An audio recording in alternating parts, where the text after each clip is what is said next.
Pronto, gente, já está começando. Então, vamos dar boa noite a todos que estão nos assistindo nesse momento, aqueles que vão nos assistir mais tarde. Está sendo gravado, né, o nosso estudo de terça-feira do ESG. Nós estamos fazendo o Evangelho Redivivo e vamos dar continuidade, então, a ele, certo? Hoje a Elisa vai fazer, só lembrando da bandeira do programa, né, que é essa mensagem que está lá no livro Renúncia, que é a mensagem que a Alcione deixou, que a mensagem do Cristo precisa ser conhecida, meditada, sentida e vivida. Então, a página inicial vai ser a Renata que vai ler, e depois a Ana Paula vai fazer a prece inicial. Boa noite a todos.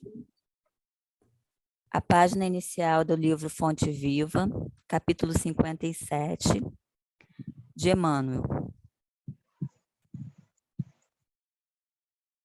Apóstolos, porque tenho para mim que Deus a nós, apóstolos, nos pôs por... Desculpa, gente, vou ler de novo. Porque tenho para mim que Deus a nós, apóstolos, nos pôs por últimos, como condenados à morte, pois somos feitos espetáculo ao mundo, aos anjos e aos homens. Paulo, primeira epístola aos Coríntios, capítulo 4, versículo 9. O apóstolo é o educador por excelência. Nele residem a improvisação de trabalho e o sacrifício de si mesmo para que a mente dos discípulos se transforme e se ilumine rumo à esfera superior. O legislador formula decretos que determinam o equilíbrio e a justiça na zona externa do campo social. O administrador dispõe dos recursos materiais e humanos, acionando a máquina dos serviços terrestres. O sacerdote ensina ao povo as maneiras da fé, em manifestações primárias.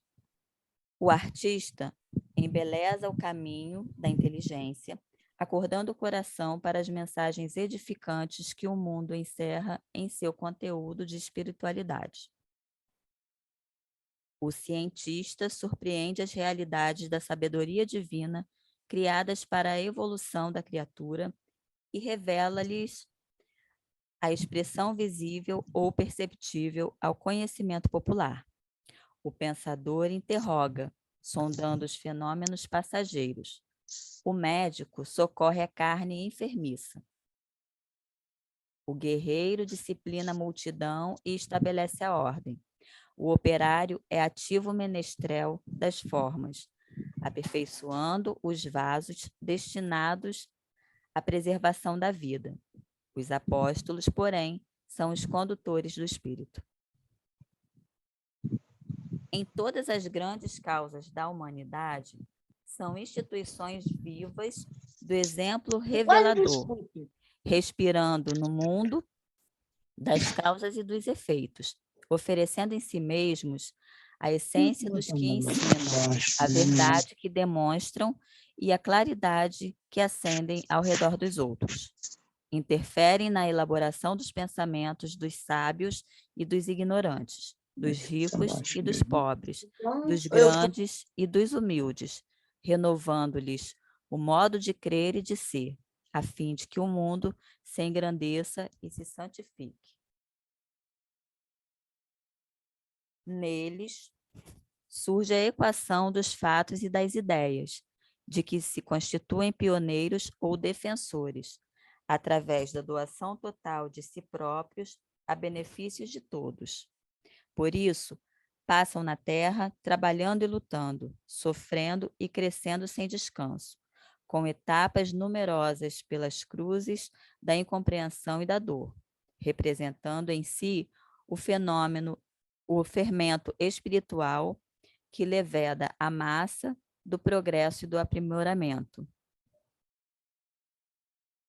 Transitam no mundo conforme a definição de Paulo de Tarso, como se estivessem colocados pela providência divina nos últimos lugares da experiência humana, à maneira de condenados a incessante sofrimento, pois neles estão condensadas a demonstração positiva do bem para o mundo, a possibilidade de atuação para os espíritos superiores e a fonte de benefícios imperecíveis para a humanidade inteira. Emmanuel.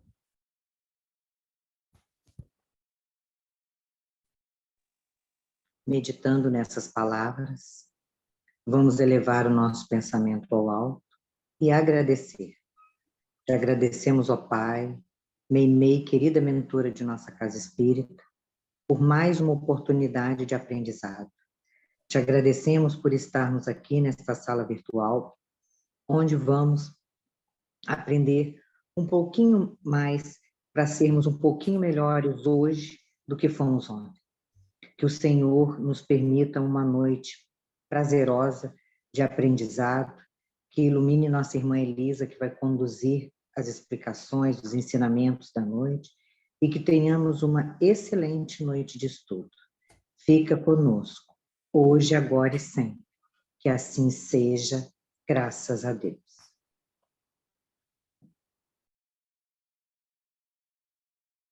Boa noite a todos. Então, dando para continuidade, né, o estudo do Evangelho Rede Vivo, o tema que ficou para a gente estudar foram os apóstolos de Jesus e a sua missão.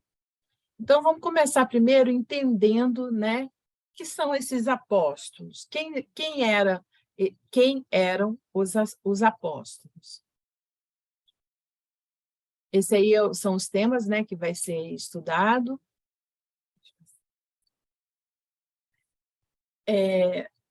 O primeiro está falando sobre o apóstolo, a definição de apóstolo.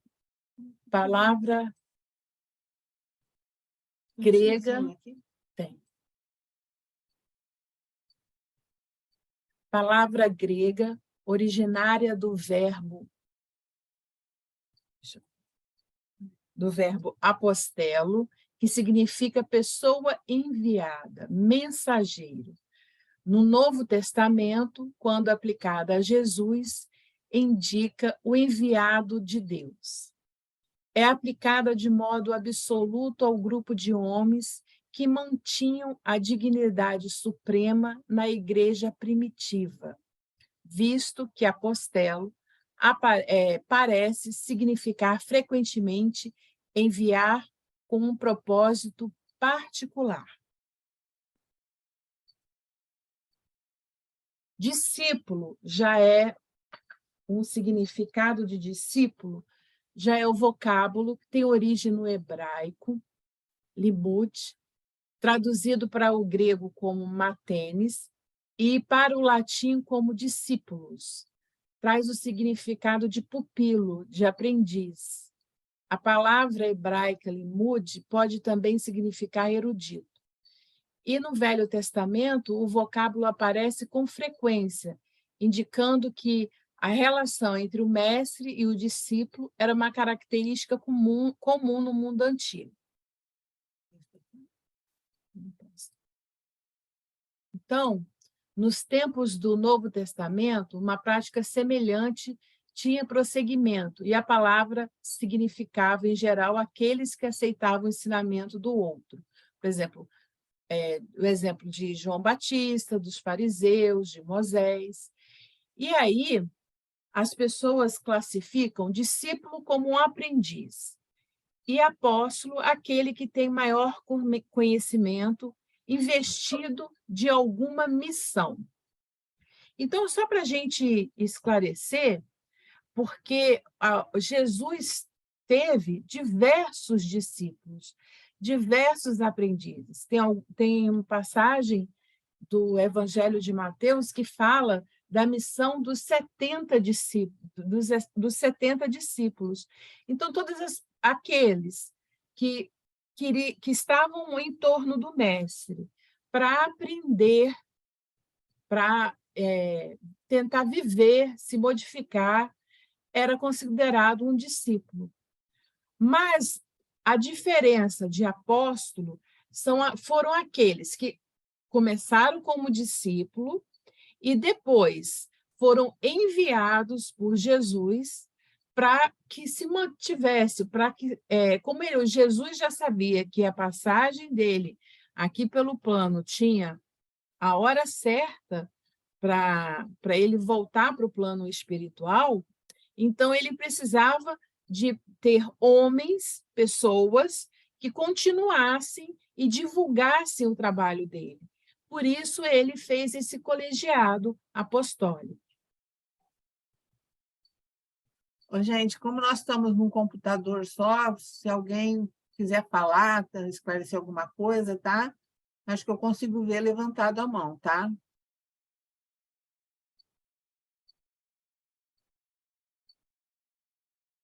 Bom, antes de falar sobre a missão dos apóstolos, a gente pode dizer que tinha algumas características desse grupo, né, que Jesus escolheu para estar com ele. E uma coisa até que Haroldo comentou é que Jesus seria até muito mais fácil para ele ter escolhido espíritos mais evoluídos, ou até espíritos do próprio convívio dele, né, no plano espiritual, ajudante dele do plano espiritual, para vir aqui junto com ele formar esse colegiado.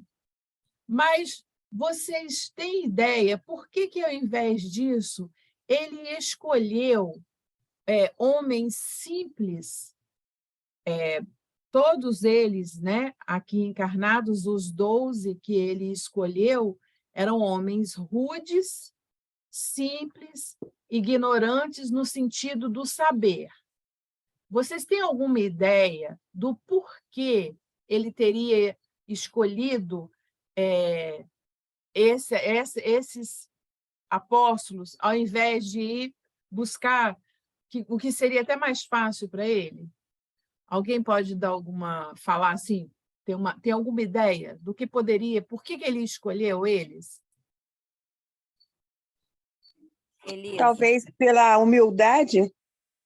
É porque eram mais próximos do ser humano, assim, com os seus erros, com suas dificuldades, mais próximo de nós, assim, acredito que seja isso.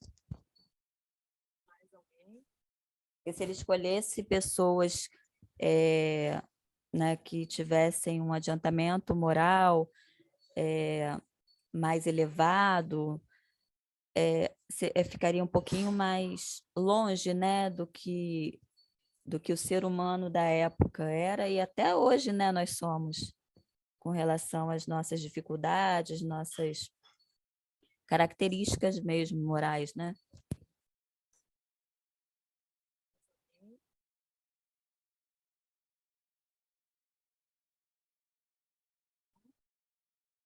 Então,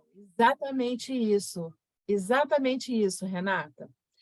Porque muitas coisas a gente já vira e fala assim, mas isso aí só Jesus mesmo, isso aí só Jesus para conseguir, porque Jesus era iluminado.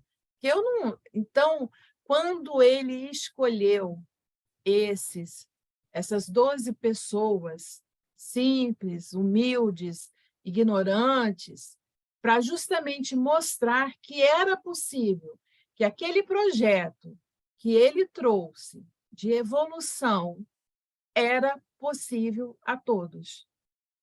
Porque, realmente, já pensou se ele escolhe só os espíritos elevados?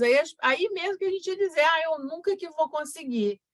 Né? Seria mais difícil. Então, justamente, quando ele escolhe esses 12, aqui, com todos os seus defeitos, justamente porque eles são como nós.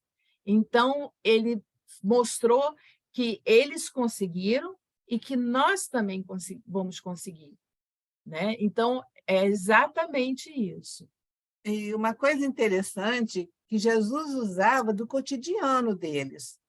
Então, os espíritos mais elevados talvez nem tivessem esse mesmo cotidiano, né?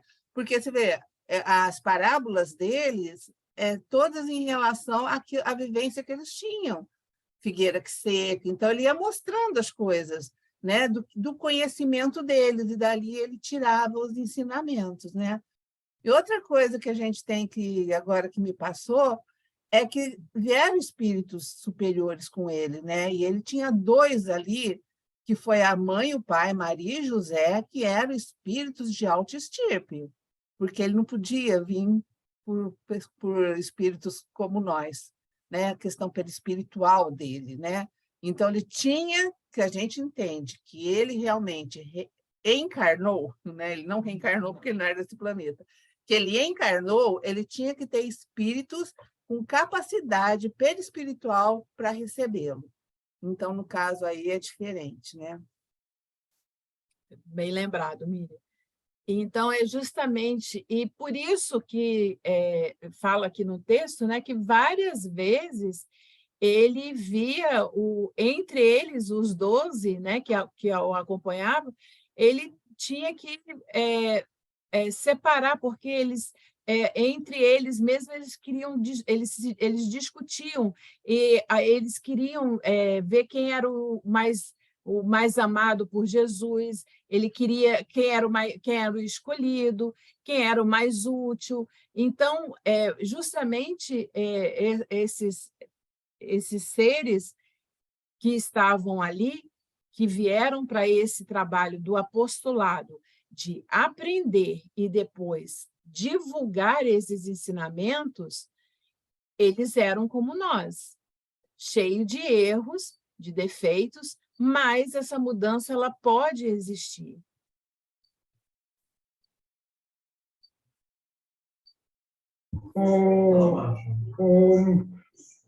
Elisa, como que essa mudança pode existir nesse período? O Alvinho, não foi uma mudança.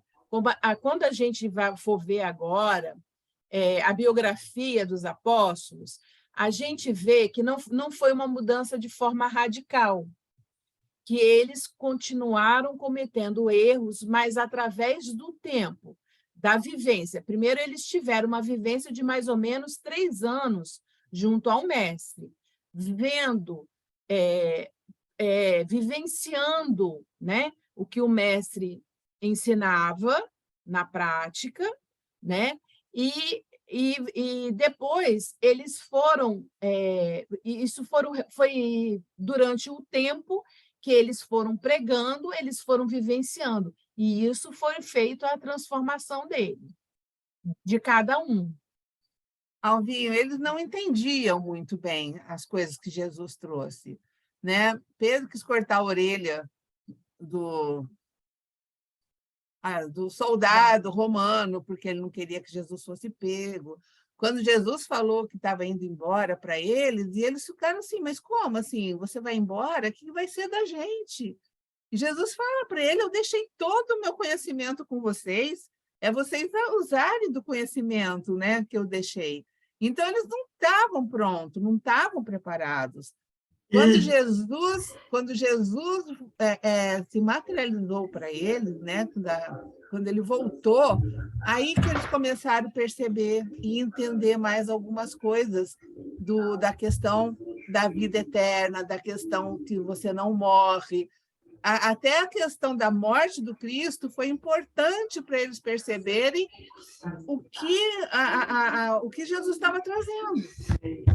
Mas eu não sei se vocês que estão na sala acreditam. Eu acredito que a gente vai sair daqui da benefício, mas a gente vai estar assim, vivendo de uma maneira como Jesus vive até hoje. Eu acredito dessa forma, não sei como vocês acreditam. fidelidade ao vinho. A gente vai estar fazendo essa transformação diariamente, né? Assim como os apóstolos fizeram, a nossa transformação também é feita diariamente. Eles tiveram a sorte de vivenciar com o mestre, né? Assim como nós, né? Mas eles tiveram e eles foram chamados. Vou fazer uma outra pergunta. Por que vocês acham que Jesus escolheu justamente esses 12? Dentre, como eu falei, ele tinha mais de 70 discípulos. Por que esses 12? Justamente ele escolheu a dedo, ele chamou a dedo essas 12 pessoas para ser os seus apóstolos.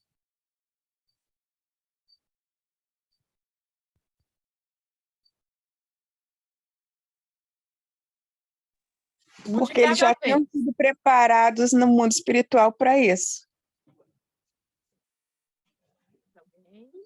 Para acompanhar o mestre. Alguém?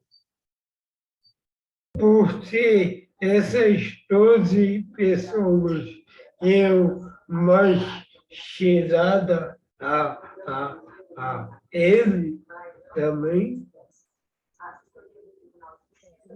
Ele não conhecia, mas Jesus, como tinha uma percepção muito grande, assim como a Miriam Simone falou, eles já vieram preparados, né?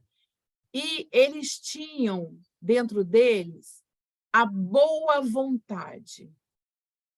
Então, dentro de todos esses, né, de tantos outros discípulos, Jesus reconheceu dentro deles a boa vontade, o bem-querer em realmente se transformar. Porque vários foram preparados, né? Mas esses 12 deixaram transparecer dentro do seu coração a vontade realmente de querer transformar. E agora a gente vai falar também, agora a gente vai entrar um pouquinho na biografia, na história de cada um. Infelizmente, não tem muitos dados biográficos deles. Eu fui fazer uma pesquisa fora do campo espírita, dentro do campo espírita, fora do campo espírita, mas a gente não tem muitas coisas para falar sobre a biografia deles. Mas a gente vai começar para a gente poder entender depois melhor a missão deles, tá bom? Oi, Elisa. Oi. Antes de você começar a falar deles, eu tenho uma pergunta. Pode perguntar. Esses 12 apóstolos, né, eles foram preparados no mundo espiritual, não só os 12, né, mas teve uma... foi além dos 12, né? Sim. E ao longo da passagem de Jesus, outras pessoas foram se juntando a ele. Seriam esses outros espíritos que foram também, receberam a preparação e não foram chamados exatamente, foram se juntando a ele, como Maria de Madalena, outros espíritos que foram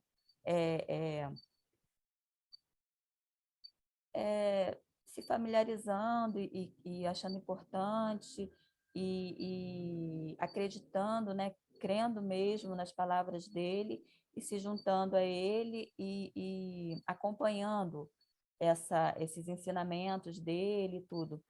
Seriam também esses discípulos, né, não escolhidos, mas que agregaram a essa caminhada que ele fez. Eles seriam esses também outros preparados no mundo espiritual, no plano espiritual? Sim, porque quando a gente, né, vem encarnar, existe uma preparação para a gente, né?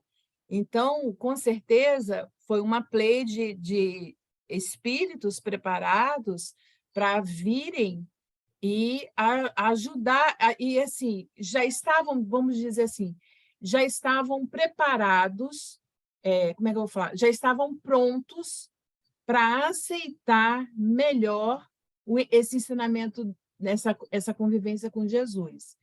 Eles não foram escolhidos para serem, vamos dizer assim, os chefes, os que vão orientar, os que vão comandar as comunidades que foram criadas, as comunidades cristãs. Mas, com certeza, esses já estavam preparados para estar recebendo, de coração aberto, para estar recebendo essas boas novas, tanto que tem a missão dos 70 discípulos. Sim. Né? Depois foram 500, né? Então, assim, foram justamente essa grande quantidade de encarnados que foram já preparados, porque já estavam prontos, como agora tem uma grande quantidade de espíritos sendo preparados para a nova terra que está vindo aí, para ajudar nessa transformação. Porque, Renata, olha só, se a gente olhar o mapa, por onde Jesus passou, é muito pequeno, gente. Ele teve 3 anos andando a pé. Então, ele naquela região de Cafarnaum, tal, foi ali que eles escolheram. Uhum. Depois isso, você vê só depois, quando Paulo chegou, olha o que Paulo fez, ele fez viagens, e ele foi disseminando essa boa nova. E ele foi encontrando pessoas que tinham preparo, ou que aceitavam, porque conheciam lá de trás algum preparo, elas tinham facilidade de entender a mensagem e aceitavam a mensagem. Você vê, quando eu falei de Joana de Cusa, o marido dela era completamente diferente dela. A primeira vez que ela já não se sentindo bem ali, a primeira vez que ela ouve o Cristo, ela já sai dali sentindo o discípulo dele. É como se tivesse uma familiaridade ali, né? Sim, com aquela mensagem, eles já tinham isso. Né? Então, assim, esses 12, eles saíram fazendo casas do caminho, fazendo comunidades, implantando essa boa nova, e eles chegavam em locais e recebiam muitas, né? Foram presos, foram vilipendiados, mas muitos aceitavam e ali, né, dentro da casa ou em algum lugar, eles criavam uma comunidade cristã, né? Uma igreja, entre aspas. Eles criavam uma comunidade. Né? Então, muita gente veio, né? Alguns, mesmo sem entender perfeitamente, depois dos escritos, eles mesmos iam repassando, e isso foi começando a disseminar, e eles entendendo cada vez mais. Entendi. Alguém gostaria de fazer mais algum comentário, alguma pergunta?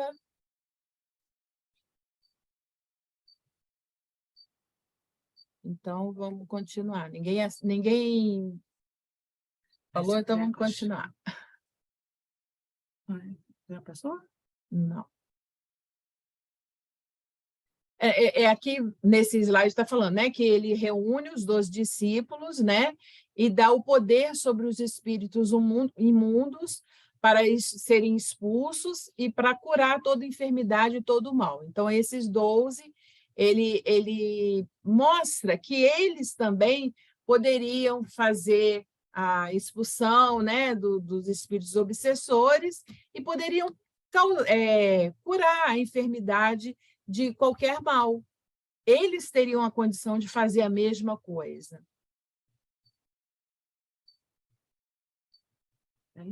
Não. Aqui vem só a relação dos 12, e aí a gente vai ver agora a parte da biografia.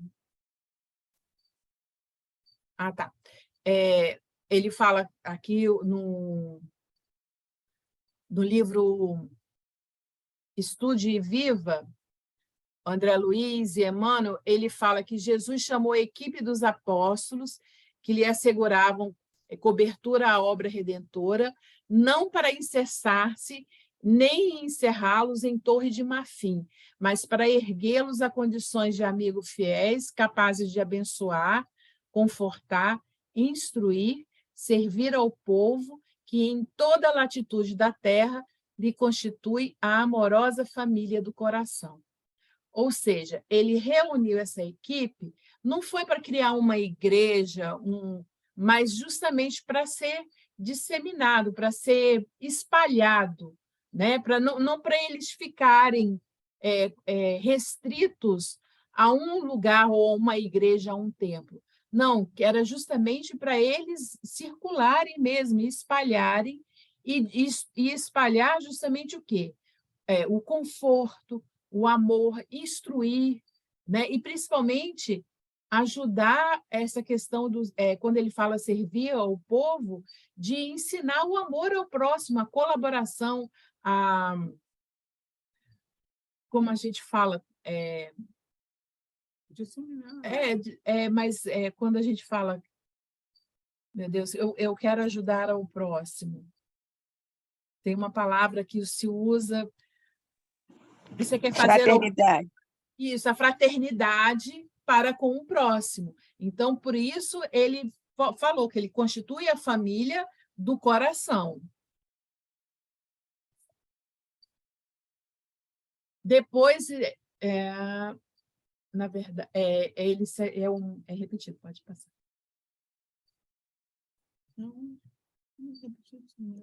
Não, esse aqui também é repetido, é slide repetido.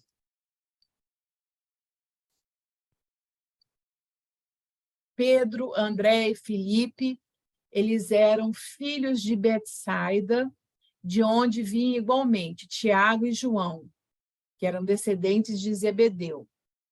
Levi, Tadeu, Tiago, filhos de Alfeu, e sua esposa Cleófas, parentes de Maria. Eram nazarenos e amavam a Jesus desde a infância, sendo muitas vezes chamados os irmãos do Senhor, à vista de suas profundas afinidades afetivas. Ou seja, eles eram até primos, alguns historiadores colocam como primos de Jesus, porque o Alfeu era parente de José e Cleófas era parente, se eu não me engano, prima de Maria. E como eles eram de Nazaré também, então alguns historiadores colocam Levi, Tadeu, Tiago como sendo primos de Jesus.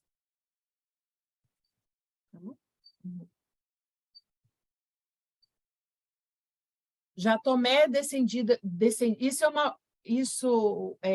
esse dado que eu estou falando aqui é de linhas gerais, tá? A gente vai falar sobre cada um depois. Tomé descendia de um antigo pescador de Daltamuta, e Bartolomeu nascera de uma família laboriosa de Canaã, da Galileia. Simão, mais tarde, denominado Ozelote, deixara a sua terra de Canaã para dedicar-se à pescaria. E somente um deles, Judas, destoava um pouco desse concerto, pois nascera em Iscariotes e se consagrara ao pequeno comércio em Cafarnaum, na qual vendia peixes e quinquilharias. Então, a maioria deles eram trabalhadores de agricultura ou pescadores. O que mais se distanciava era justamente o Judas Iscariotes, que vinha de uma descendência já de comércio, de comerciante.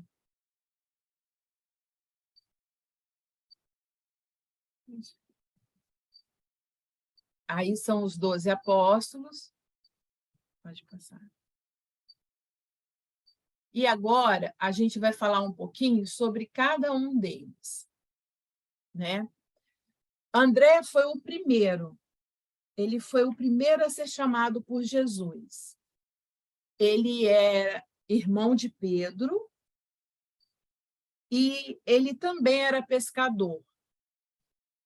E ele estava presente, né, no milagre, né, da multiplicação dos pães de Jesus, na fala apocalíptica do Monte das Oliveiras, e, de acordo com a tradição medieval, André foi martirizado pela crucificação numa cruz em forma de X, que mais tarde aparece na bandeira da Grã-Bretanha, representando o estado da Escócia, de que André é padroeiro. Mas o André, o nome dele significa valente e viril.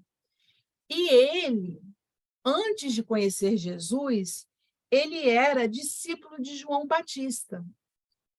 Então, quando ele ouve falar em Jesus, que Jesus estava pregando, ele vai e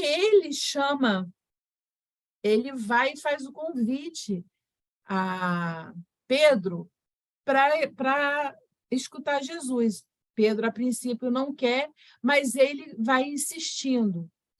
E ele teria sofrido o martírio em Acaia, porque ele teria evangelizado uma esposa de um prontocônsul.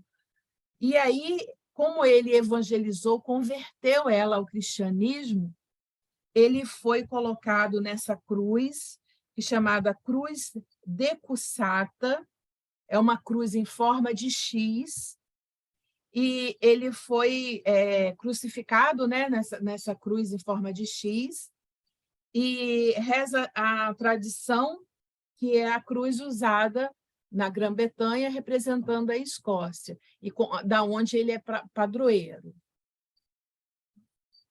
Vocês podem ver na foto aí que tem a representação da cruz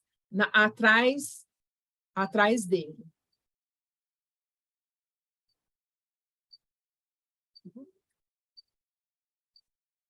O segundo foi o Bartolomeu, né? Na verdade, Bartolomeu é um apelido de Natanael.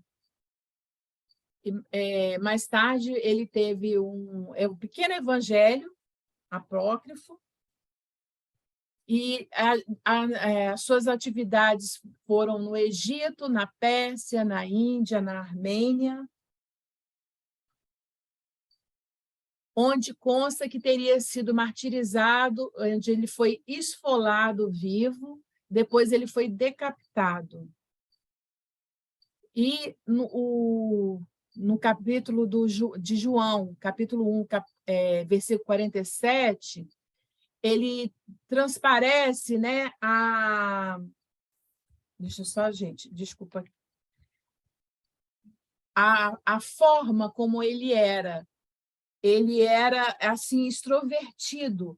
Na verdade, ele teve um grande papel na aceitação dos outros apóstolos a Paulo.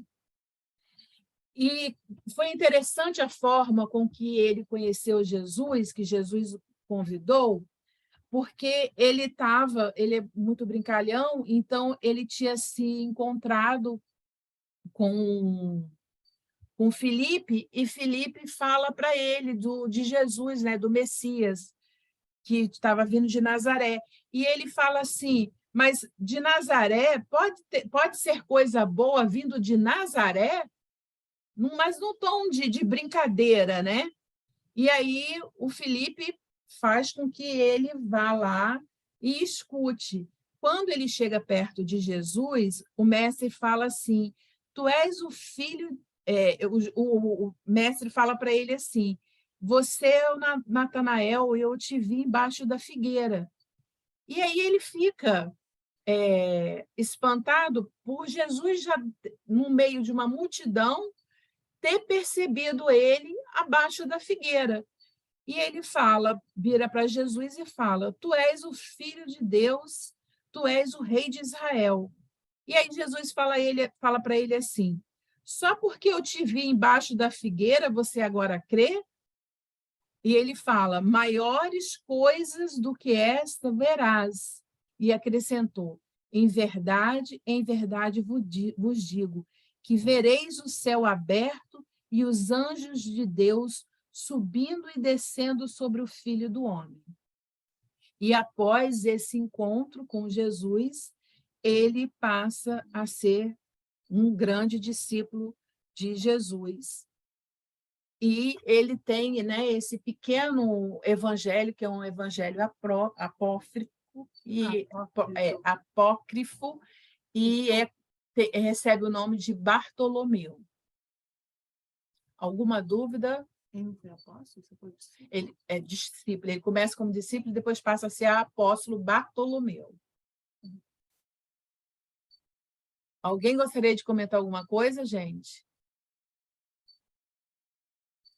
É ruim não ver, né? Agora vamos falar sobre Filipe. Filipe nasceu em Betsânia, na Galileia. Ele era pescador. Jesus convidou para ser seu apóstolo quando encontrou em Betânia, no Além Jordão, onde João Batista batizava.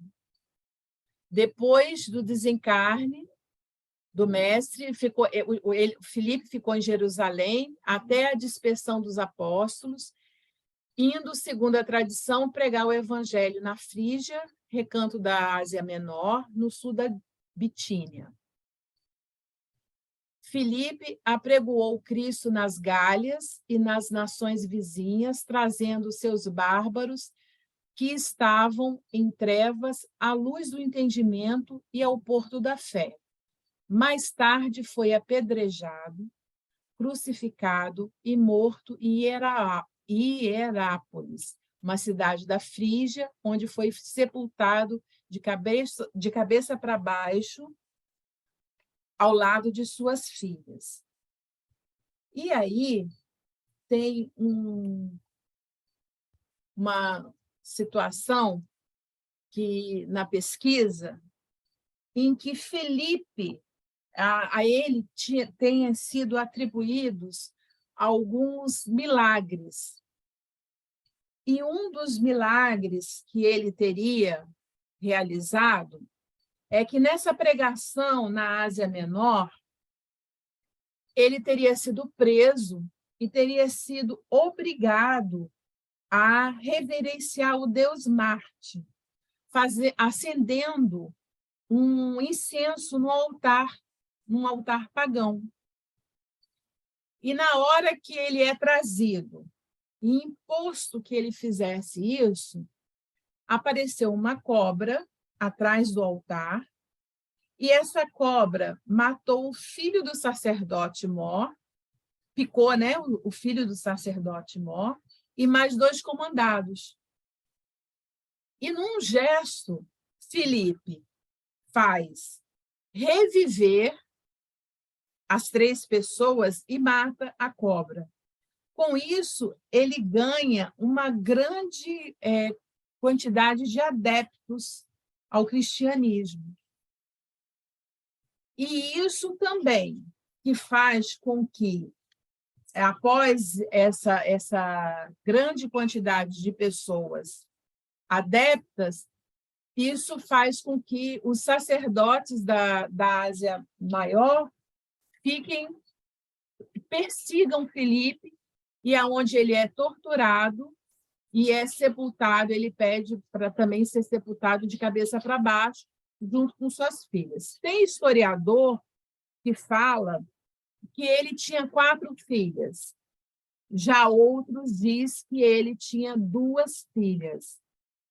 E aí ele é enterrado, de todos os fatos, 2 ou 4, elas eram videntes, tinham mediunidade, é relatado isso no livro de Humberto de Campos, que elas tinham mediunidade, e elas também, como discípulas, saem, né, para pregar e são também martirizadas.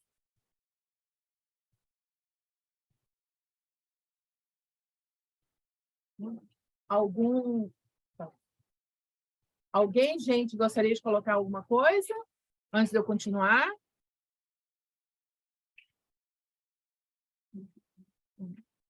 Então, vamos lá. Vamos para João, filho de Zebedeu, ou João Evangelista. Ele nasceu em Betsaida, na Galileia, e ele é autor do 4º Evangelho e de 3 cartas de epístolas destinadas aos cristãos e do livro Apocalipse. O seu evangelho difere dos outros 3 chamados sinópticos ou semelhantes, porque a narrativa de João ela enfoca mais o aspecto espiritual da mensagem de Jesus. João considerava-se um discípulo amado. E é uma afirmação admissível se generalizada, porque Jesus amava a todos, né? Ele era muito jovem na época, ele era o mais jovem, e ele esteve junto do mestre a todo momento. E ele estava junto ao mestre na hora da crucificação. E foi a ele que o mestre, que Jesus designou tomar conta de Maria. Ele foi exilado na ilha de Patmos, e aí ele escreveu o Evangelho e o Apocalipse, e foi o único que faleceu sem ser martirizado. Foi o único que morreu pela idade, e ele tomou conta da igreja até o final. Segundo falam, ele faleceu por cerca de 100 anos.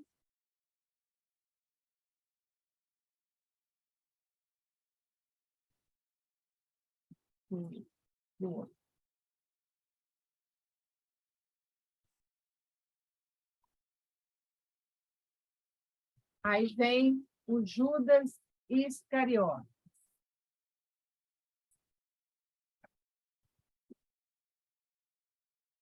O Judas, como eu falei antes, ele é da cidade de Iscariotes, né? E ele era um comerciante em Jerusalém.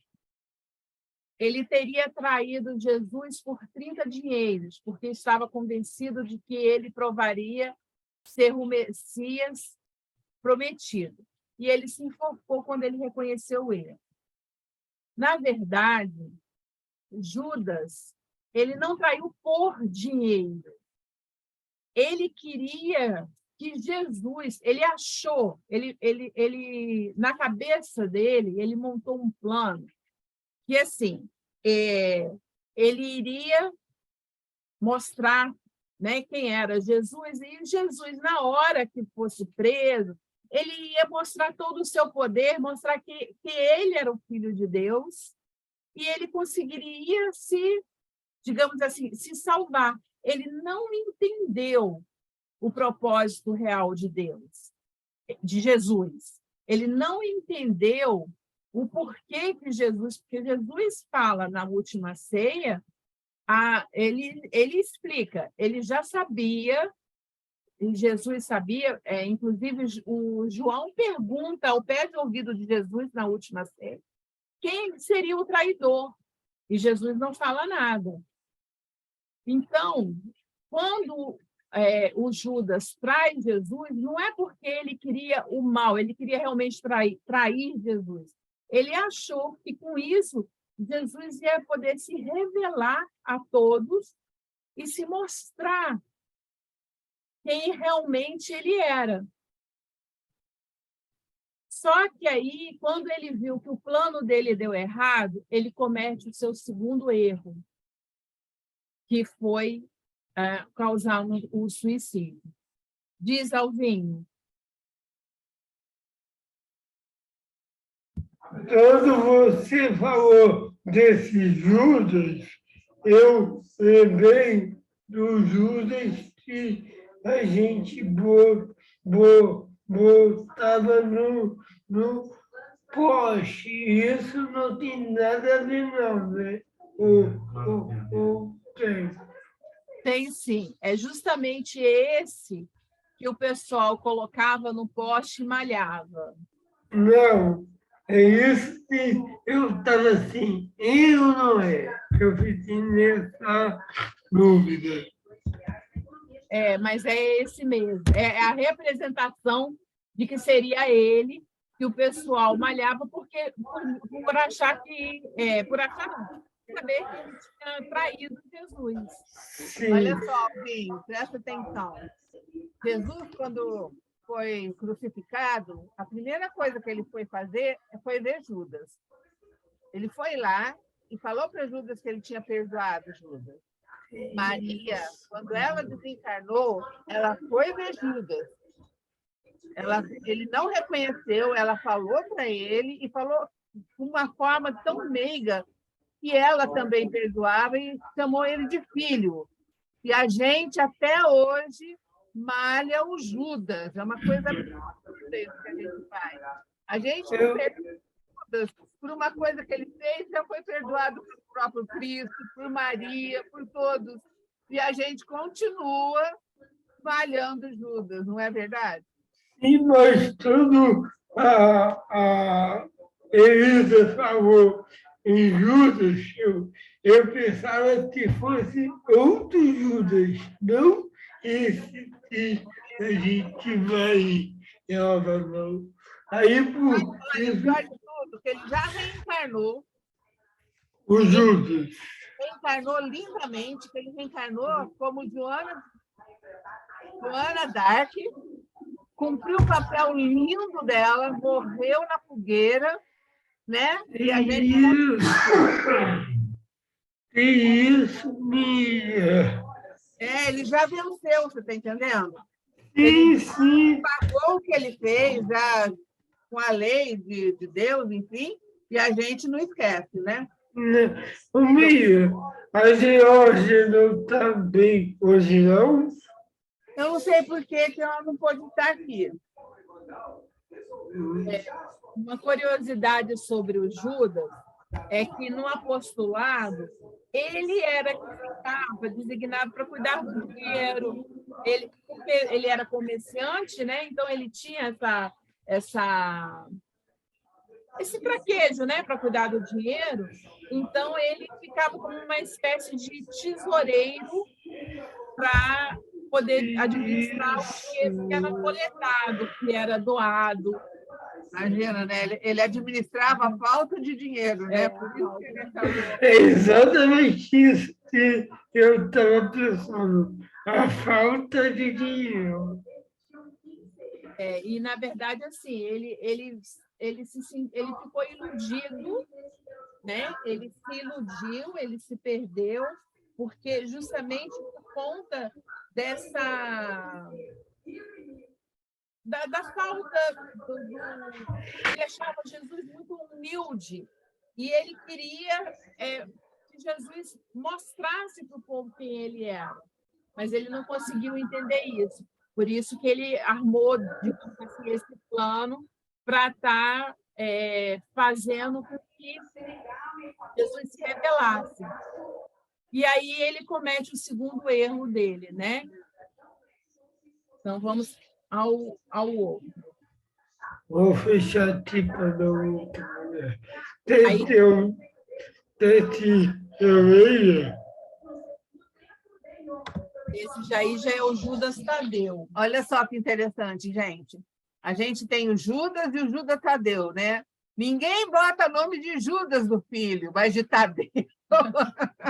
Se alguém conhece um Judas, ninguém. Mas Tadeu tem um monte.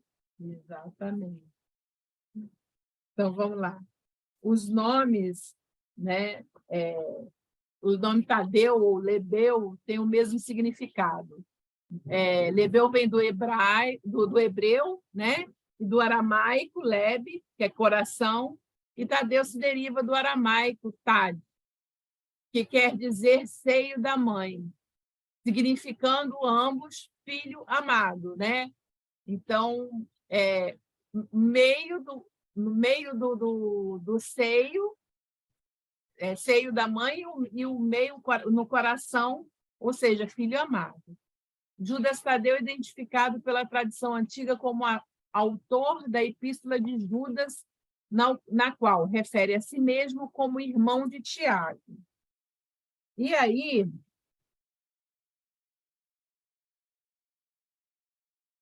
ele tem um grupo ele tem a escrita dele só um pouquinho, gente, eu perdi aqui. Ele tinha, na escrita dele, ele pregava o perigo representado por certos mestres carismáticos que estavam pregando e praticando libertinagem moral. Então, ele procurava mostrar para essas pessoas o quanto elas estavam erradas, o evangelho, para que elas sirvam o evangelho, e não desvirtuasse o evangelho da forma como estavam fazendo. Próximo é Mateus ou Levi. Alvinho, fecha o microfone, eu não consigo fechar daqui. Não sou eu, não. Não sou. Eu estou fechado. Desculpa, eu vou ver aqui.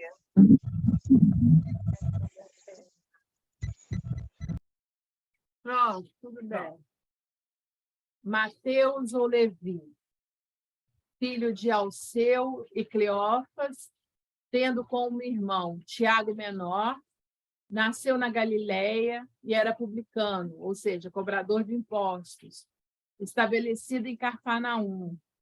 É um dos apóstolos presentes à ressurreição. A tradição diz que Mateus pregou o evangelho aos judeus, não se afastando da região onde nasceu e viveu. Daí seu evangelho repleto de hebraísmo.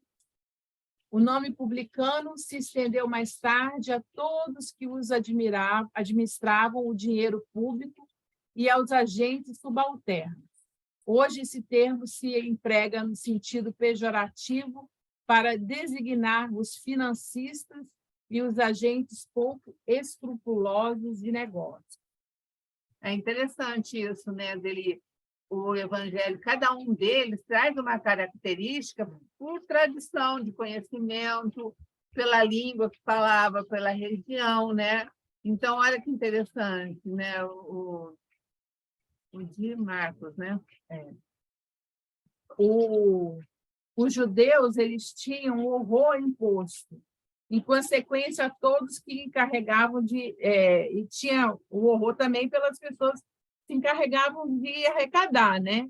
Daí a versão que voltavam aos publicanos, de todas as categorias, entre as quais podiam encontrar as pessoas muito estimáveis, mas que, em virtude da sua função, eram desprezadas, assim como as pessoas de relações e confundidos na reprovação. Os judeus de destaque consideravam um comprometimento ter intimidade com eles. Então, assim, quando Jesus escolhe Mateus, ali acaba se criando, segundo alguns historiadores, alguns desentendimentos, porque as pessoas tinham horror a ele. Então, assim, as pessoas não podiam nem chegar perto, ter relacionamento, porque tem um caso até de que ele, quando saía de casa, ele, para passar pela praça, para ir aonde ele ficava para arrecadar, ele ia escondido. Ele ia numa carroça escondida, porque se as pessoas vissem ele na rua, podiam tacar pedra, ele podia ser linchado. Então, ele ficava num local guardado por guardas para recolhendo o dinheiro. Então, as pessoas que tinham contato com eles, eles não mantinham, né? As outras pessoas não tinham contatos com os publicanos, porque com esses arrecadadores de impostos, porque eles tinham um verdadeiro horror, né? E quando Jesus chama ele para participar, houve uma certa discordância entre os discípulos que já tinham sido chamados de que não estava certo. E aí Jesus conversa com eles e explica o motivo pelo qual estava chamando Mateus para estar participando. E ele vai de muito bom grado seguindo Jesus. É interessante, né? Porque os romanos colocavam os judeus para cobrar imposto para os romanos. Esse imposto que ele cobrava não era para os judeus, era para os romanos. Então, ele era desprezado pelos judeus, que obviamente que ninguém quer pagar imposto até hoje, né? E também ele não era bem aceito pelos romanos. Os guardas romanos eram sarcásticos com eles. né? Ele estava numa situação aí bastante difícil, né? A situação deles, e era meio que imposto nessa questão. Eles até ganhavam para isso, mas era uma situação desagradável. E a gente tem outro publicano que Jesus conheceu. Quem lembra quem é? Tem até uma música bonita do time da Vanessa. Quem é outro publicano, gente, que recolhia impostos? É o Zaqueu, né? Zaqueu. Seguiu Jesus depois, né? E ele fala para Jesus que ele dava grande parte do que ele arrecadava, do que ele recebia, que ele também dava o que ele ganhava de salário, ele distribuía com outras pessoas. Zaqueu falou isso para o Cristo. E foi alguns chamam ele de 13º discípulo, né? Que, teoricamente, ele foi a reencarnação de Bezerra de Menezes. Até onde se sabe. Vamos lá. Agora a gente vai falar de Pedro Simão. Simão Pedro ou Cefas. Ele é pescador de Cafarnaum, na Galileia. Era irmão do apóstolo André. Como eu falei, o André foi o primeiro, né, a ser chamado, porque ele já vinha seguindo João Batista. Pedro é a forma grega da palavra aramaica Cefas, que quer dizer rocha, nome que Jesus deu a Simão. Pedro, quando este compareceu pela primeira vez em sua presença, e também conhecido como Simão Bar-Jonas, que significa Simão, filho de Jonas. Pedro, Tiago e João Evangelista faziam parte do círculo íntimo de Jesus, participando dos mais importantes atos do Mestre. Pedro recebeu 3 chamamentos de Jesus. O primeiro, para ser seu discípulo. O segundo, para acompanhá-lo na sua missão de pregar o Evangelho. E o terceiro, para ser seu apóstolo. Então, quando Jesus conhece Pedro, ele primeiro chama Pedro, né, no caso Simão, para se tornar o seu discípulo, um dos seus alunos. Com o passo do tempo, e o segundo falam, Pedro era bom, mas tinha um instinto assim, ele era muito impulsivo. E aí Jesus chama ele para pregar o Evangelho. Ele segue Jesus. E em terceiro, ele fala: Pedro, vem ser meu apóstolo. Você vai ser a rocha, a pedra fundamental da minha igreja. Mas Pedro é mais conhecido.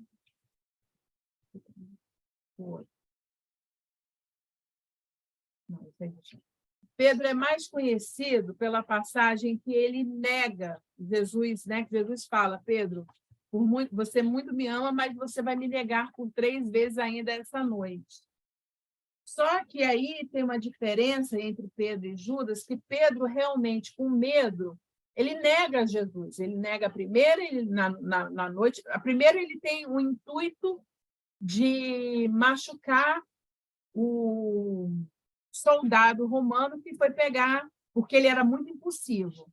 E ele corta a orelha do soldado e Jesus: Pedro, embanha a espada, fique com ferro fere, com ferro será ferido. Então, ele era muito impetuoso.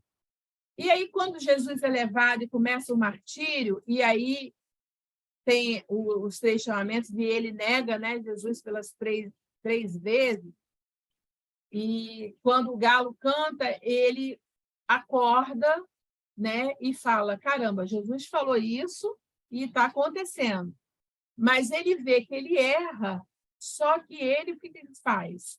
Ele errou, só que ele se redime desse erro, porque ele volta atrás e se transforma. Ele se transforma na grande rocha, como Jesus tinha previsto, e aí ele comanda realmente, por muito tempo, ele vai comandando, ele funda a Casa do Caminho, e ele comanda, e ele vai trabalhando, justamente disseminando o Evangelho de Jesus. Diferente de Judas, que na hora que tem um remorso e se suicida, Pedro tem um remorso, mas dá a reviravolta e segue em frente. E aí muda toda a sua conduta e edifica, né, o Evangelho,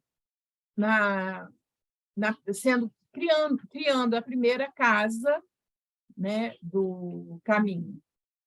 Vamos fazer um quiz. Aonde foi o primeiro lugar que Jesus fez evangelho no lar? Na casa de quem? Da casa de Pedro. Na casa de Pedro. Eu tinha, Vanessa, tem uma música linda também, né? Porque Jesus fala para ele: vem que eu te farei um pescador de homens. Era muito lindo, né? Que ele era pescador. E Jesus chama ele para que ele continue pescando, mas que ele pescasse homens dessa vez.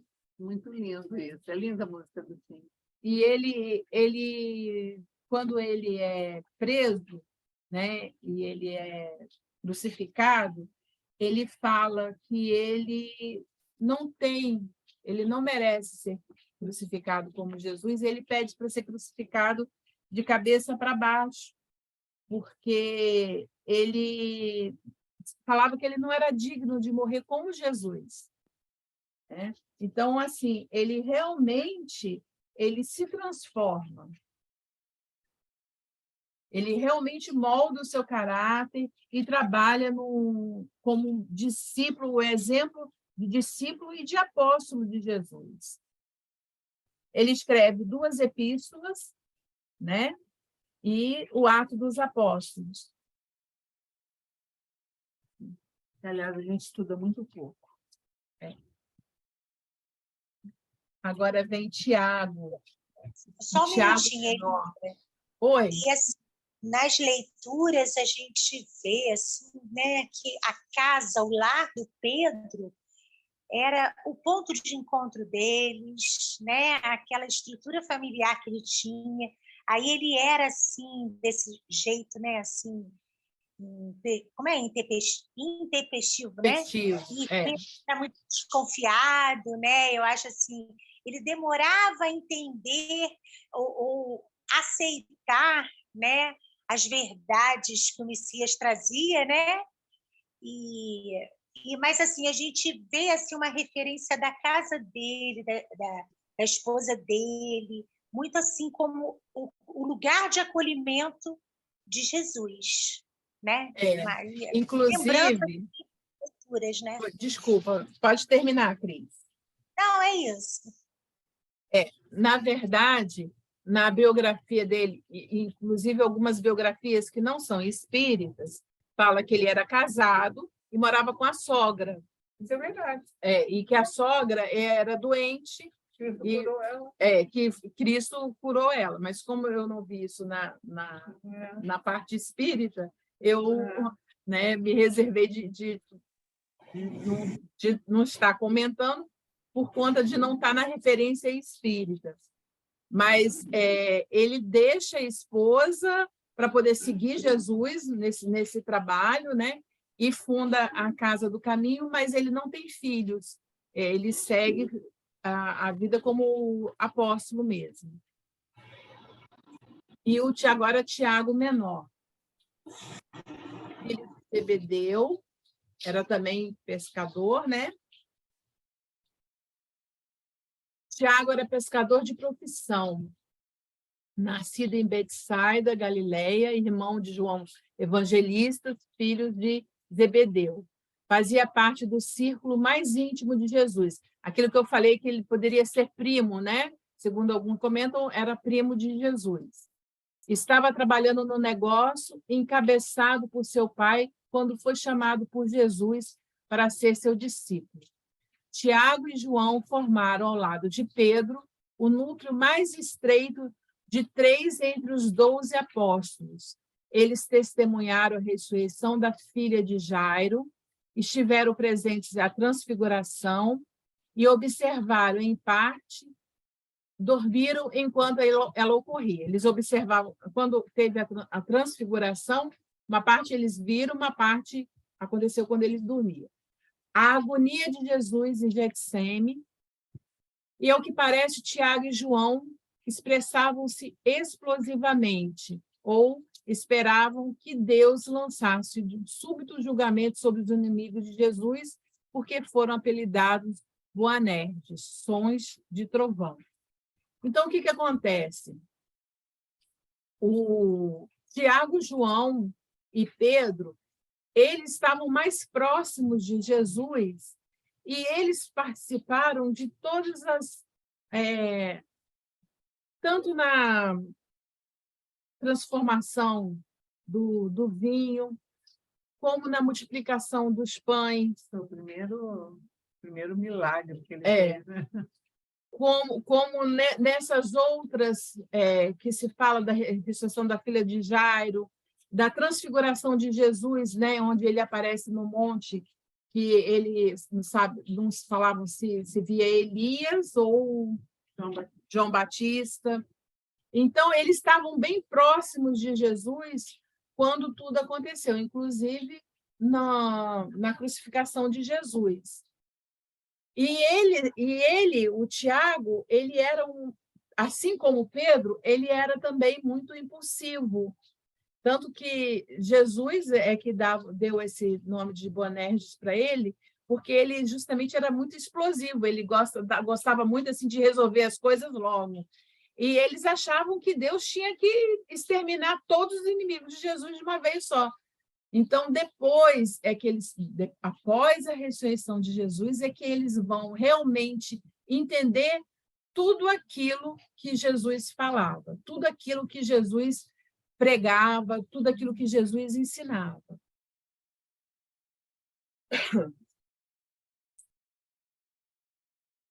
Aí a gente tem o Tiago, filho de Alceu, o Tiago maior. Alguém poderia ler para mim? Eu estou falando muito. Leu só o slide para mim, por favor? Eu vou estar pertinho, mas acho que eu consigo. Era filho de Alfeu e de Cleófas, parenta de Maria Santíssima, portanto, irmã de Levi e Mateus. Quase nada se sabe sobre Tiago Menor, do ponto de vista das Escrituras, além do simples registro do seu nome no rol dos apóstolos e do fato de ser filho de Alfeu e ser irmão de um certo José. Mateus, capítulo 10, versículo 3, e Marcos, capítulo 15, versículo 40. O sobrenome Menor, talvez por ser ele de baixa estatura.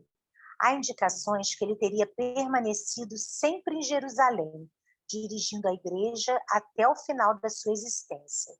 A sua posição na igreja servia muito para facilitar a mudança dos judeus para o cristianismo. A tradição informa que Tiago, filho de Alfeu, morreu em Jerusalém após martírio por ocasião de motim dos judeus no ano 6º antes de Cristo. Está tão pequenininho? Mas é. Depois de Cristo. Isso. Obrigada, Cris. Então, na verdade, gente, quando eu falei antes, era o Tiago maior e esse é o Tiago menor, tá? Vocês desculpam que eu troquei aí, mas foi só essa palavrinha. Mas, assim, não tem realmente muitas referências sobre ele. Sabe-se que ele esteve muito próximo, né, a Jesus, ele ficou mais ali, em Jerusalém mesmo, dirigindo a casa ali, e não tem grandes, nem da forma como ele desencarnou, sabe-se que foi por martírio, mas nem que tipo de martírio ele foi submetido. O próximo é Simão, o Zelote, né? O Simeão. Ele era chamado de Zelote porque possivelmente pertencia à seita do Zelote? Eu leia. Quer que eu leia, Elisa? Ah, tá. Pode ler. Lê para mim, por favor. Possivelmente pertencia à seita ou movimento revolucionário, cujos membros se autodenominavam zelotes, zelosos ou zeladores, que permaneceu ativo durante todo o século. Não dá para ler, muito pequenininho, depois de Cristo, é isso? Depois de Cristo. Isso, na Palestina romana e, portanto, durante o tempo do ministério de Jesus. Essa seita ultranacionalista lutava para libertar Israel do jugo romano. Possivelmente vivia da profissão de pescador. Parece que o apóstolo nasceu ou habitou Canaã, daí ser também chamado Simão ou Cananeu, Mateus, capítulo 10, versículo 4. Marcos, capítulo 3, versículo 18. Se Simão era um zelote no sentido político ou no sentido religioso, é questão para o debate. Ele teve a imagem dele. A imagem dele, aí vocês verem como um serrote, a imagem dele, porque ele foi decapitado quando ele foi preso, porque ele também foi pregar, saiu pregando, né, na Palestina o cristianismo, e quando ele foi preso, ele foi decapitado. Por isso, ele na foto está essa representação com esse serrote. E aí vem o último, que é o Tomé. Deixa eu ler. Tomé, ou Tomás no grego, era chamado Dídimo, o gêmeo, embora se desconheça registros do seu irmão ou irmã gêmeo. Descendente de antigo pescador de Talmanuta, não seguiu, no entanto, essa profissão. Ficou famoso por duvidar da ressurreição de Jesus, afirmando que só vendo acreditaria. Jesus, então, apareceu-lhe 8 dias depois, mostrando-lhe as cicatrizes dos pés e das mãos e a chaga do lado. Julga-se que Tomé foi pregar, após a dispersão, o evangelho para os persas, hindus e árabes.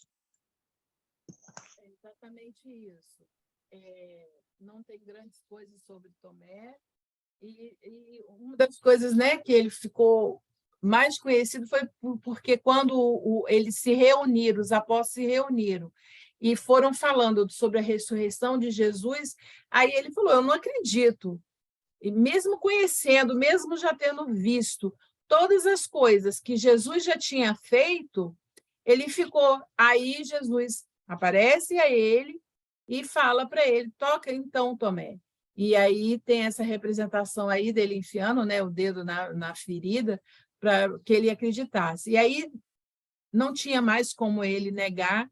Então, sim, aí ele saiu e foi disseminar o evangelho nessa área dos persas, dos hindus e dos árabes. Esse aí é o 12º apóstolo. Então, a gente vê, né, quando a Elisa fala no começo, como é que foi a escolha do Cristo, que todos eles tinham um problema, né, gente? Como eles não eram espíritos puros mesmo, né? Todos eles deram uma derrapadinha, né? Todos eles, só uma pena que Judas fez o que fez. Mas eles todos, né? Tinham dificuldade de entender perfeitamente, né, a mensagem do Cristo. Na verdade, só mesmo após alguns após a ressurreição, outros só após o martírio e o desencarne de Jesus é que vão realmente entender, como no caso de Pedro, né? Só aí ele vai realmente cair em si e entender o que Jesus estava querendo. Você vê na estrada de Emaús, ele caminha com 2 que não eram apóstolos, eram discípulos, e eles não reconheceram o Cristo. E eles conversando sobre a morte dele, a ressurreição, E ele só reconhece quando ele chega na casa e corta o pão, né? Bem, fala lá as palavras que ele falava normalmente do pão. Você vê como é que são as coisas, né? Vocês gostariam de falar alguma coisa, de perguntar? Eu queria falar um pouquinho assim. Na verdade, assim, todos venceram a si mesmo, né? Que é o que a gente faz a todo dia nas nossas vidas, né? E aí, assim, falando nos 12 apóstolos, eu não consigo deixar de pensar na Maria Magdala, que no caso ela era uma discípula, né? Porque ela não, né? E é ela que teve ali, né? Mais assim, como é que eu vou te dizer? Ali na hora da ressurreição, né? Na verdade, na intimidade, não é intimidade, não Estava sei. ela, Maria, estava ela, Joana de Cusa. É isso. Você falou antes nela, né? Maria de Cusa, né? A minha falou. Ela era considerada discípula, porque você vê, apóstolo era só homem também. Imagina naquela época. Para mim, sempre que falo nos apóstolos, a gente lembra de passagens e lembra de leituras, ela sempre muito. Claro que Maria também, mas é assim, muito forte, né? Que criava até aquele ciúme, sentimentos, né? Entre eles, o Pedro, né? Lembrei agora dela, né? Tem um até que pede, né? Que a mãe pede. Você coloca um filho na direita e o outro na sua esquerda, né? Então, assim, a própria mãe tinha esse zelo, né? Que queria que os filhos fossem, mas porque também tinha aquela impressão, poxa, é o rei de Israel, né? Tinha aquela ideia toda, como alguns tiveram, né? Como aquele que era filho do trovão, porque ele queria que, na hora que Jesus foi capturado, ele queria que Deus mandasse exterminar todo mundo de uma hora só, não vamos exterminar todos os inimigos. Então, eles não conseguiam entender tudo aquilo que Jesus já tinha passado para eles. Só depois é que, tipo assim, vamos dizer, né, a ficha cai. E aí eles saem pregando e se entregam mesmo a esse trabalho de evangelização.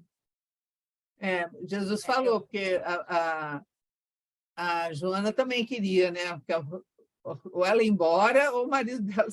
E Jesus falou para ela, né, que Deus não fazia isso. Deus, a função dele era transformar as pessoas, isso eu não esqueço mais.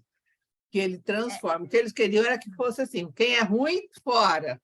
E não, os ruins estão aqui para serem transformados, né? Ter opções de crescimento, de evolução. Emmanuel, quando fala, né, na página inicial, e ele lembra a gente, né, que Jesus falou para eles que não ia ser uma tarefa fácil. Nem a dele. Dele, principalmente a deles, que ele não era um caminho fácil a ser percorrido, que era um caminho pedregoso a ser seguido. Mas aí é que está, eles tinham a boa vontade. Eles já estavam preparados e tinham a boa vontade de estar seguindo, né? Mas a imagem que eles tinham antes, né, a informação, no caso de Deus, que eles tinham antes, não era um Deus de amor, né? Jesus que veio trazer essa boa nova, né? Que Deus era um Deus de amor, né? É um Deus justo. Então, acredito que essa atitude que eles queriam que, né, fosse tomada por Deus, de mandar um trovão, matar todo mundo e tal, de acordo com o entendimento daquela época, né, de Deus para eles. Eles esperavam, né, um príncipe, um Deus guerreiro. Sim, um Deus guerreiro. Uma carruagem de fogo. Né? Isso. Foi completamente o oposto do que ele chegou. Uma manjedoura, aí já acabou toda a graça, né? Numa manjedoura, toda aquela situação, né? Uma pessoa tão comum, né? Trabalhando na carpintaria do pai, olha só que coisa mais sem graça. Eles esperavam um rei, né? Com toda a majestade para tirar eles daquela situação. Emília, eles achavam que vinha um rei punitivo, né? Eles queriam punição. olho por olho, dente por dente, né? Só que Jesus não veio trazer nada disso, ele veio trazer o amor, outro entendimento, o outro lado da moeda, né? Imagina se a gente, hoje em dia, tem dificuldade de perdoar, imagina naquela época, né? Perdão, Então, misericórdia, isso daí eles não conheciam, né? Amor, jamais. nossa, isso daí. Então foi difícil para Ele eles, gente. não sabia nem o que era isso, Mas né? foi difícil, né? Eu Jesus- fico pensativa também, né? Porque naquela época os apóstolos tinham tantas dificuldades, né? E vencendo a si mesmo todos os dias, com suas limitações, com suas dificuldades, com seus erros, que a gente continua repetindo hoje, 2000 anos após. Aí eu fico pensando, gente, a gente não aprende nada, né? Eu fico assim Eu acho me difícil, viu, a avaliando. gente? Porque, às vezes, quando a gente estuda esses livros que a gente tem estudado, a gente se coloca muito nessa situação da vivência, né? E nem sempre a gente consegue entender, né? Trazer para a gente e falar assim, nossa, eu seria capaz de fazer diferente, né? Muitas vezes você fala, não, mas a gente vive a vida aqui, né? Então, não tem como você fazer isso diferente, né? Isso é interessante, né? Porque a gente acaba, por mais que a gente sabe que a gente é o espírito passando uma estadia aqui na materialidade, a gente se sente muito do mundo físico, muito, muito, muito. E a gente tem dificuldade de pensar como espírito, né? É uma coisa interessante isso. É muito Miriam, interessante. você mesma falou ali no comecinho do Judas, né? Gente, todo mundo lá atrás perdoou o Judas e a gente ainda Só nós vive que malhando continuamos batendo ele. para a gente ver como nós ainda somos bem, bem pobres, né? Digamos assim, eu não tenho uma palavra ainda para O nosso explicar isso. alcance, né? O alcance do nosso entendimento. Mas isso já diminuiu, porque quando eu era criança, a gente via muito aquele negócio de malhar as Budas, era uma coisa assim. Pendurava ele num poste. Eu não E a gente entendia. corria para ver, né? Pois E é. a gente Todo corria mundo para ver, associava achava bonito. as pessoas A gente difíceis, culpa as pessoas tanto ruins, ele então, que eu falei a verdade. Alguém conhece alguém chamado Judas, gente? é verdade. Não, É verdade. o outro Judas chamava Judas Tadeu. Tadeu tem de monte, mas Judas e Judas Tadeu, não, É você não verdade. põe, filho. Não põe. Aí já vem os nossos pré-julgamentos, né? Lógico, você imagina você botar uma criancinha Judas. Nossa Senhora, imagina você colocar na internet que seu filho chama Judas. Vai ter bilhões de Verdade. comentários desagradáveis. Ele não chega nem na esquina. A pessoa do Nem cartório vai cachorro perguntar, tem nome de "Tem Judas, certeza?" gente. A pessoa do cartório vai perguntar, Miriam, Verdade, você tem Miriam. certeza que você vai colocar esse nome? A senhora está ciente disso? Eles nem deixam. Então, nem cachorro, né? A gente bota o nome de Judas. É uma coisa terrível, tadinho. Mas essa questão de malhar Judas é uma herança que a gente traz do catolicismo, né? Eu lembro quando eu era criança, que eu era da igreja e tal, era até uma questão, né, meio que uma festividade, né? Você ir lá, você acordar, malhar Judas e tal. Hoje, pensando, né, raciocinando sobre as ações, a gente vê o quanto a gente estava errado, né? Pois E hoje, é. assim, a gente não vê tanto, né, isso mais. Graças a Deus. Graças a Deus, Além da gente malhar o Judas, a gente ainda botava o nome dos outros ainda lá para poder. Olha só. Pois é, olha só, o erro ainda triplicava, né? A cabeça do ser humano, como é que pode, meu Deus? Você imagina, Jocélia, se esse espírito não tivesse cumprido lindamente em outras encarnações, né, que não foi só uma, né, até chegar Joana d'Arc, imagina o que ele recebia de influência ruim, né? Porque depois disso que a gente faz não vai chegar até ele, mas você imagina se fosse outro espírito que não tivesse conseguido E a gente lá, ó, mandando só pensamentos negativos para ele, relembrando, botando o dedo na ferida. Olha que coisa horrorosa. Você matou Jesus, você é um assassino. Você já pensou? Eu lembro Mas a providência divina, suicida. a providência divina é maravilhosa, né? Eu acho que já previam isso Nossa, da nossa parte, né? mas de suicida e ainda de assassino. Olha que lindo. Coitado. Porque eu lembro na minha infância que a Jo lembrou bem. As pessoas colocavam, né, fazia aquele boneco pendurado no poste, aí colocava o nome de todo mundo que era ruim, que era fofoqueiro, que era isso, que era aquilo. As pessoas julgando, né, no julgamento das sua sábias. visão, pois é. Os sábios. Aí colocava lá e as pessoas ainda pegavam pau e batia. Batia Acabava até com que Judas. arrebentar o boneco inteiro, gente. Olha que atrocidade que o povo cometia. Estraçalhava. Isso É aí. assim, até Coitado, o tudo boneco que ele queria. acabava a brincadeira.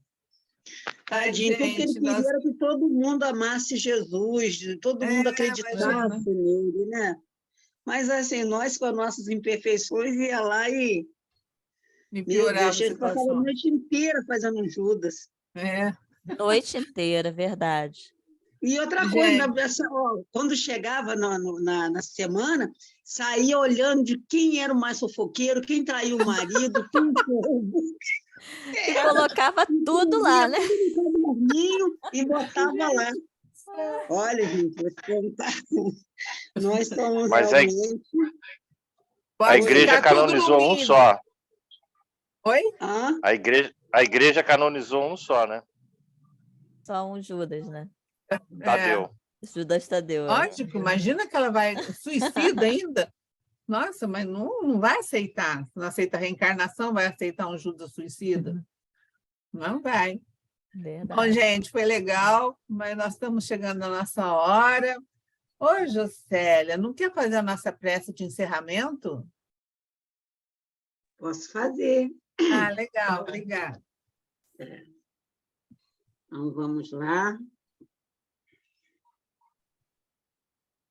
Jesus, mestre querido, Deus de infinita bondade e misericórdia, agradecidos estamos, Senhor, por mais o estudo dessa noite, por mais um momento de aprendizagem, por mais um momento, Jesus, em que revemos as nossas fraquezas e pedimos, Jesus, para que possamos, através desses estudos, através dessa conversa fraterna, que possamos, Senhor, nos modificar a cada dia, não da maneira que queremos, mas da maneira, Jesus, que possamos, porque sabemos, Senhor, que a natureza não dá saltos, mas podemos, Senhor Jesus, tentar dar um saltinho a mais em cada dia na nossa existência. Obrigado, Jesus, por mais esse estudo, obrigado, meus irmãos, obrigada, nossa querida Memei, que tanto nos ajuda, tanto nos fortalece com esses estudos maravilhosos. Obrigado, mestre. Fique conosco, hoje, agora e sempre, que assim seja, graças a Deus.